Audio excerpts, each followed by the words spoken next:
Ladies and gentlemen, fate is neither cruel nor kind. It does not favor or despise, reward or punish. It simply unfolds, indifferent to human preferences. To some this may seem like a cold truth, but to those who embrace it, it is a path to unshakable peace.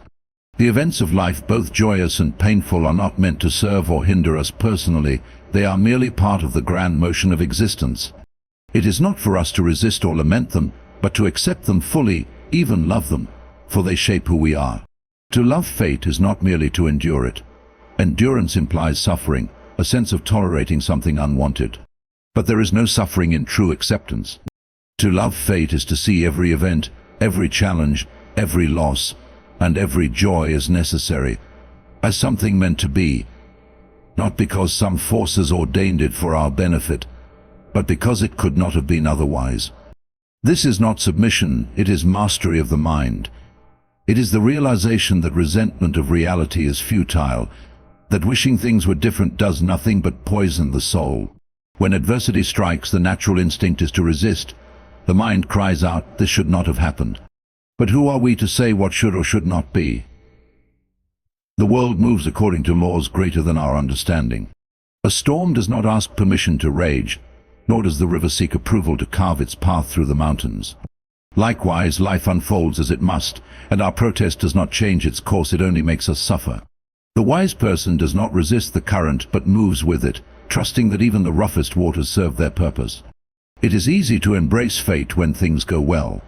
When fortune smiles upon us, we readily accept it as deserved, as proof that we are on the right path. But true love of fate is tested in hardship. It is in moments of struggle that the choice becomes clear, to curse fate and be broken by it, or to welcome it and be strengthened. A loss, a failure, a betrayal, these are not punishments, they are opportunities. They strip away illusion, test our resilience, and reveal what is truly essential. To resist them is to deny reality itself. To embrace them is to transform suffering into wisdom. Consider the fire that consumes everything thrown into it. It does not reject the wood, the debris, the wind that stokes its flames. It takes all things and makes them fuel. This is how one must approach life. Whatever comes, pain, joy, uncertainty, misfortune, it is all part of the great unfolding. The past cannot be changed. The future is unknown. All that remains is this moment, and in this moment we choose either to resist or to love. And love is always the better choice. Even death, the final certainty, is not to be feared but accepted. It is the natural order, the end of one cycle and the beginning of another. To love fate means to walk toward it without dread, knowing that it is neither good nor bad, simply necessary. What is given will one day be taken, and what is taken makes way for something new. To resist this truth is to live in fear, to embrace it is to be free. There is a profound power in relinquishing control over what was never ours to command. We do not dictate the course of the stars, nor the turning of the seasons. We do not choose the trials that will come our way, nor can we undo what has already been written. But we do control how we meet these moments. We can choose resentment, or we can choose gratitude. We can see misfortune, or we can see opportunity. We can fight against the tide, or we can let it carry us, knowing that wherever it leads, it is exactly where we are meant to be. When the road bends unexpectedly, when what we love is taken, when plans collapse, the immediate impulse is grief, anger, resistance. But with time, looking back, we often see that what we once mourned was necessary for something greater. The door that closed forced us to find another path. The pain we suffered taught us strength. The loss we endured deepened our understanding of love. If we could recognize this truth in the moment rather than only in hindsight, how much suffering would we spare ourselves? To love fate is to trust that nothing is truly against us, that even the harshest trials are shaping us into something greater. It is to meet life with open arms, unafraid of what is to come. It is to walk forward not with dread but with a quiet confidence, knowing that whatever awaits, we will not merely endure it, we will embrace it. The world is full of uncertainty. Each day we face countless events, some within our grasp and others far beyond our influence. People strive for control, believing that if they could just shape every aspect of their lives, they would find peace. Yet this pursuit often leads to frustration, anxiety, and suffering. Why? Because much of what happens in life is not ours to command. There is wisdom in recognizing this distinction, in understanding that some things depend on us while others do not. This is the foundation of tranquility, the ability to direct our energy toward what we can change and let go of what we cannot. There is no greater source of unnecessary suffering than trying to control the uncontrollable. People worry about the opinions of others, the outcomes of their efforts, the shifting nature of fortune, and the certainty of death. They cling to desires, believing that happiness is found in external achievements, wealth, recognition, love. But these things are not fully within our power. A person may work tirelessly to build a great career, yet economic shifts or unforeseen circumstances could bring it all crashing down. One may love another deeply, but still they cannot dictate another's heart or prevent loss. The illusion of control binds people to fear and disappointment. The moment one expects the world to conform to personal desires is the moment one sets themselves up for misery. What then is within our control? Our judgments, our actions, our thoughts, and our responses. These are the things that truly belong to us. No external force can dictate how we choose to perceive an event or how we react to it. A person may insult us, but we decide whether to be offended. Misfortune may strike, but we determine whether to despair or to adapt. Even in the worst of circumstances, when everything is stripped away, the mind remains free. There is nothing more powerful than this realization. It shifts the focus away from external chaos and toward internal mastery. When one understands the dichotomy of control, life becomes simpler. There is no longer a need to fret over the uncontrollable. If something is within our power, we act upon it with wisdom and purpose. If it is beyond our reach, we release it without regret. This does not mean passivity. It does not mean one should not strive for excellence, set goals, or work toward a better future. But it means doing so without attachment to the outcome. Effort is ours, results are not. Consider a sailor navigating the sea. He may adjust his sails, read the stars, and steer with skill, but he does not control the wind or the waves. If a storm comes, he does not curse the ocean, he adapts. If the wind dies, he does not wail in frustration, he waits. A wise sailor understands that his mastery lies not in dictating the sea, but in responding to it. Life is much the same. The more one struggles against what is beyond their control, the more they exhaust themselves in vain. But when they shift their focus to what is within their command, they find strength. People often mistake external conditions for sources of happiness or despair. They believe that wealth will bring them peace or that misfortune will ruin them. But happiness and suffering do not come from events themselves, they come from how we perceive them. A person who loses everything yet accepts it with grace suffers far less than one who has everything but lives in fear of loss.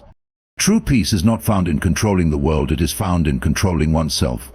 This mindset extends to relationships, ambitions, and daily interactions.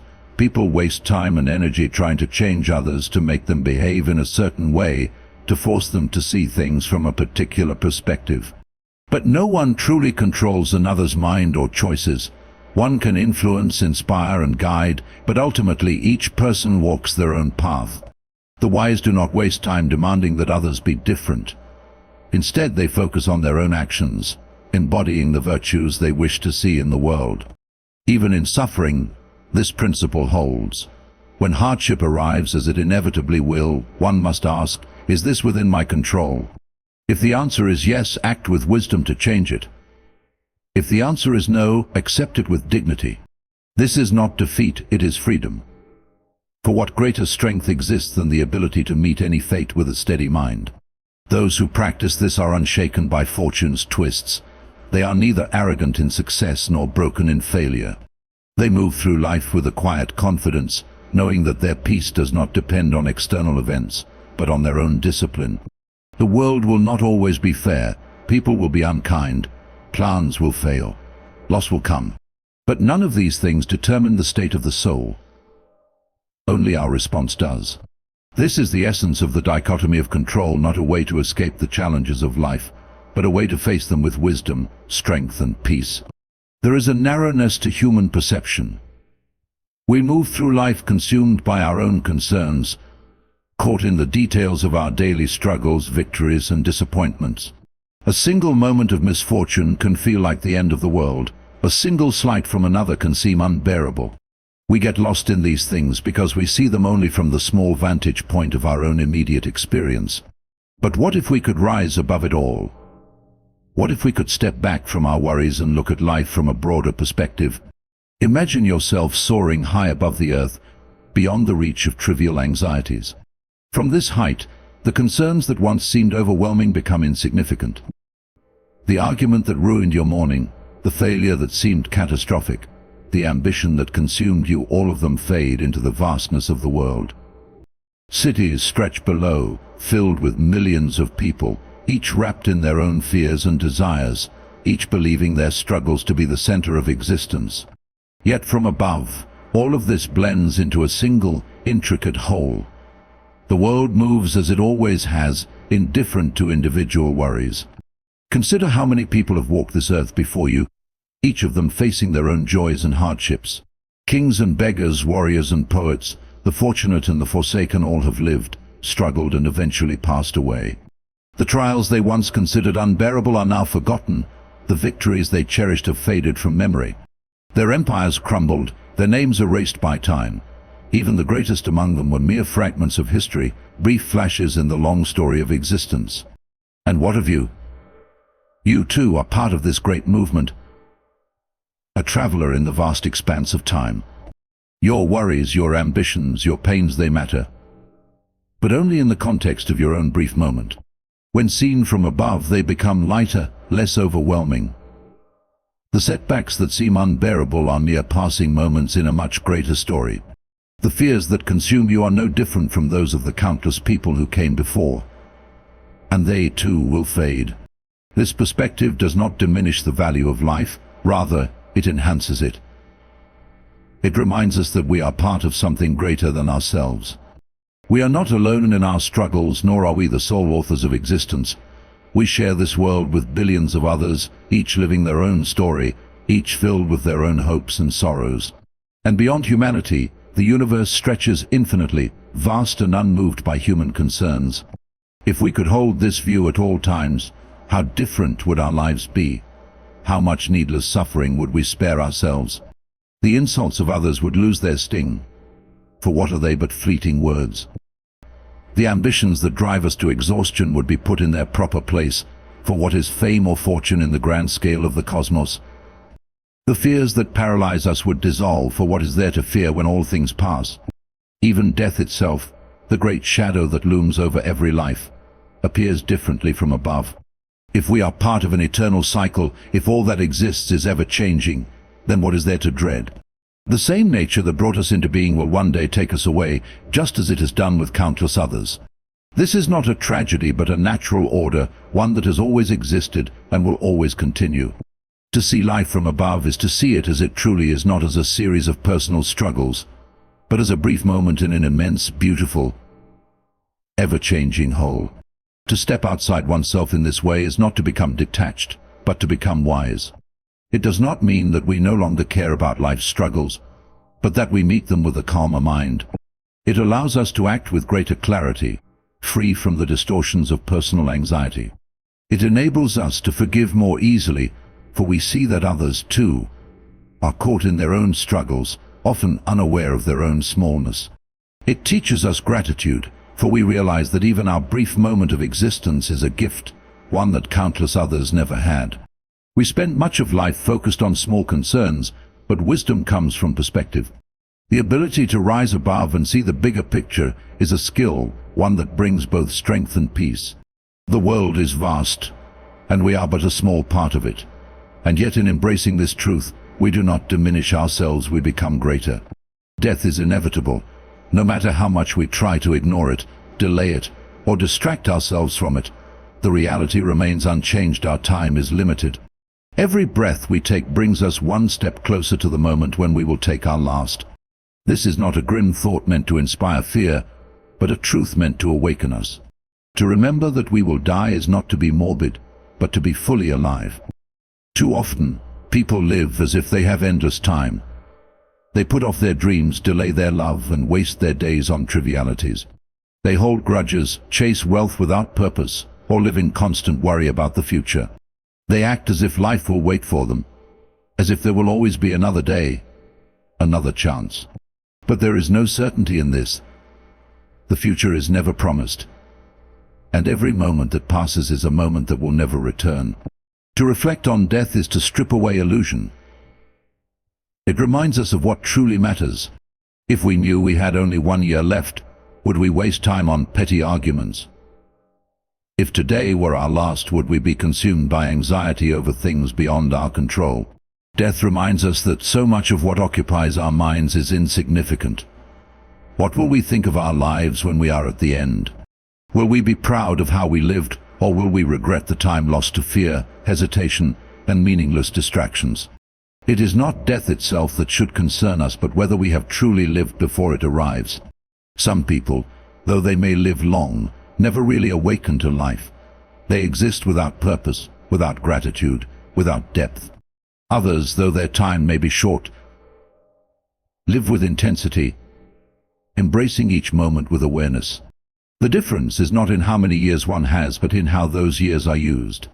To live well is not to avoid death, but to meet it without regret. When we remember that we will die, we begin to make better choices. We become kinder, because we understand that every interaction could be the last. We love more deeply, knowing that time with those we cherish is fleeting. We stop waiting for the right time to pursue what we desire, because we see that the only time we truly have is now. Death teaches urgency, not panic, but clarity. It urges us to act, to speak, to appreciate, rather than assume there will always be another opportunity. Even fear loses its power when we meditate on death. So much of what holds us back, fear of failure, fear of embarrassment, fear of the unknown, becomes insignificant in the face of mortality. What does it matter if we fail? If we are criticized? If things do not go as planned? None of it will matter in the end. What will matter is whether we tried, whether we lived with courage, whether we refused to let fear dictate our existence. Some may believe that reflecting on death leads to despair, but the opposite is true. Those who deny death often live in anxiety, constantly trying to secure a future they can never control. Those who accept death, however, live with peace. They are not disturbed by small troubles, because they see them for what they are: fleeting. They do not resist change, because they know that all things must pass. They live in harmony with nature, understanding that just as the sun rises and sets, so too must every life come to an end. There is no escaping mortality, but there is great freedom in accepting it. It frees us from procrastination, from fear, from the illusion that life is endless. It teaches us to cherish what we have, to embrace the present, and to live with purpose. When the time comes, we will not be able to bargain for more days. All we will have is the life we have lived. And so, the question is not how to avoid death, it is how to live so fully that when death arrives, we are ready. Life is filled with obstacles. No matter how carefully we plan, no matter how much effort we put in, there will always be challenges, setbacks, and difficulties. Many people see these as barriers, as forces that block their path and prevent them from reaching their goals. They become frustrated, discouraged, or even give up entirely when faced with hardship. But what if obstacles were not barriers at all? What if they were, instead, the very things that shape us, strengthen us, and lead us to greater success? There is a fundamental truth that separates those who struggle from those who thrive. It is not the presence of obstacles that determines success, but the way we respond to them. Some people let obstacles defeat them, while others use them as fuel for growth. A difficult situation is only a problem if we see it that way. But if we choose to see it as an opportunity, then it becomes something entirely different. Imagine a river flowing toward the sea. When it encounters a large rock in its path, it does not stop. It does not try to push the rock out of the way. Instead, it flows around it, over it, finding new channels, adapting and continuing forward. The rock, rather than stopping the river, actually helps shape its course. The same is true for us. The obstacles in our path are not there to block us, but to redirect us, to help us find new ways forward, to make us stronger and more adaptable. Throughout history, the greatest figures have not been those who avoided difficulty, but those who embraced it. Every great leader, thinker, and creator has faced resistance, failure, and hardship. Yet instead of giving in, they used their obstacles as stepping stones. The challenges they faced forced them to become more resilient, more creative, more determined. Without those struggles, they would not have achieved greatness. A failed business can teach valuable lessons that lead to future success. A rejection can push someone to improve their skills and come back stronger. A personal loss can bring deeper understanding and wisdom. Every difficulty holds within it the potential for growth. The key is to look beyond the immediate struggle and ask, how can this make me better? What can I learn from this? When faced with an obstacle, the natural reaction is often frustration. We resist, complain, or feel defeated. But resistance only increases suffering. The obstacle is there, whether we like it or not. We cannot change the fact that it exists, but we can change how we approach it. Instead of seeing it as something negative, we can see it as a test, an opportunity, even a gift. This shift in perspective is powerful. It transforms problems into challenges to be overcome. It replaces despair with action.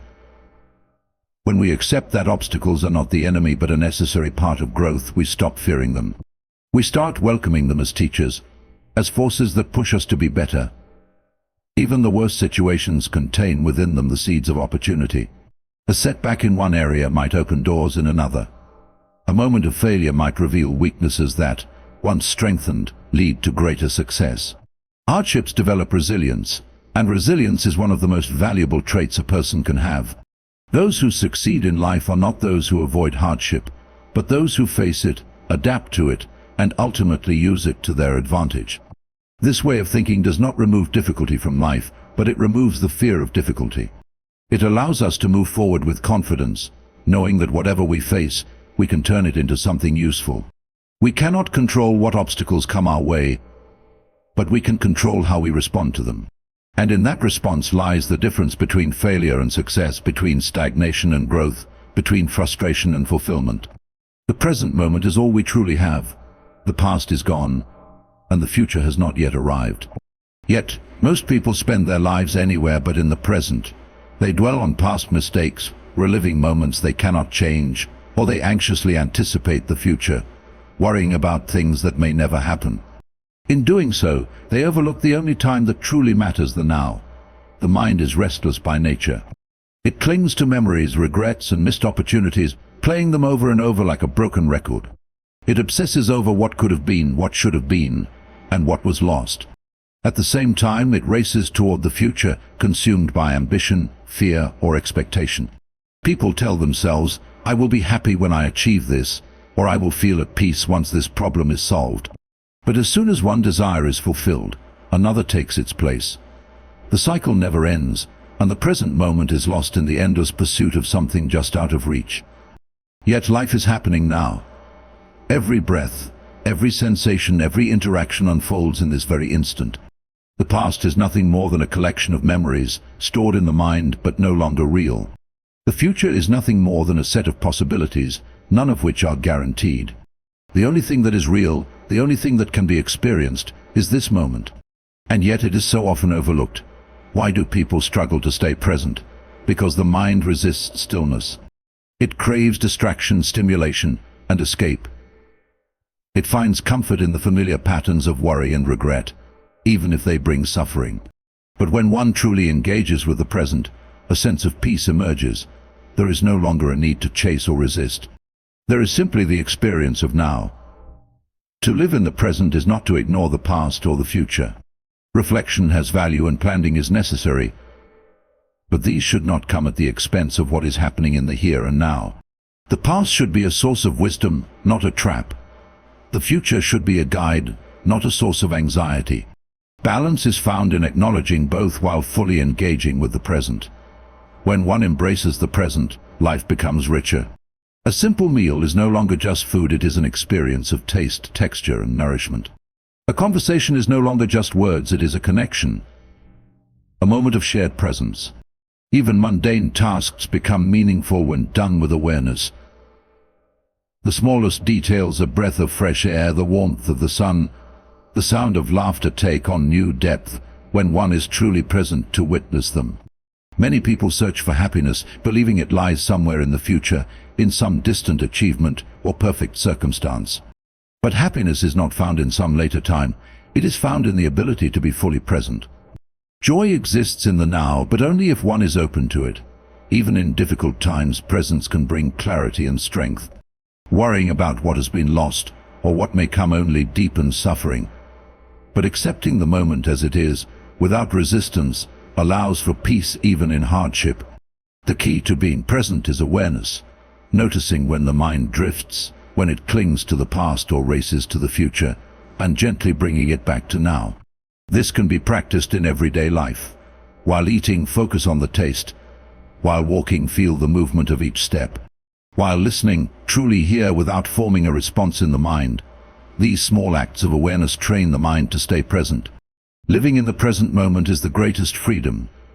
It releases the weight of regret and the burden of worry. It allows life to be experienced fully without distraction. In the end, all of life is just a series of present moments. The more of them that are truly lived, the richer life becomes. The present moment is all we ever truly have. The past cannot be changed, and the future is uncertain, but right now this very moment is within our grasp. When we learn to embrace it fully, life becomes deeper, richer, and more meaningful. We stop waiting for happiness and start living it. We stop fearing the unknown and start trusting in the flow of life. Every breath, every experience, every interaction is an opportunity to be fully alive. So let us not waste the gift of now. Let us be present, here in this moment, because this moment is life itself.